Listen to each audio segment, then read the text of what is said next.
बीड जिल्ह्यामध्ये वाल्मिक कराडची दहशत किती जास्त होती याचे अनेक किस्से आपण ऐकले आहेत. त्यातला एक नवीन किस्सा म्हणजे महादेव मुंडे यांचा मर्डर 15 महिन्यापूर्वी झाला होता. बीड मध्ये परळीचं जे तहसील कार्यालय आहे त्याच्या समोरच झाला होता. दिवसा ढवळ्या हा मर्डर झाला होता. आणि मर्डर करणारे कोण होते तर वाल्मिक कराड याचा जो मुलगा आहे सुशील कराड याचे मित्र होते. आणि तेच लोक आता ज्यांनी मर्डर केलाय ती मुक्त फिरत आहे. कराड अशा कित्येक गुन्हेगारांना पाठीशी घातले आहे. आणि विशेष बाब म्हणजे हा मर्डर झाल्यानंतर त्यांनी पोलिसांना इन्स्ट्रक्शन दिले होते की ह्या खुनामध्ये राजाभाऊ फड म्हणून जो शरद पवार गटाचा तिथे अध्यक्ष आहे त्याला अटक करा, त्याच्यावर हा खुनाचा खटला चालवा.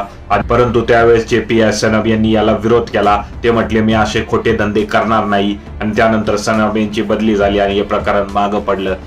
महादेव मुंडे आणि वाल्मिक कराड एकाच समाजाचे आहे. आता या समाजातील लोक ज्या प्रकारे वाल्मिक कराड याला न्याय भेटावा यासाठी रस्त्यावर येत होते त्याचप्रमाणे आता ते मुंडे यांना न्याय भेटावा यासाठी रस्त्यावर येतील का नाही काय वाटतं तुम्हाला कमेंट करा.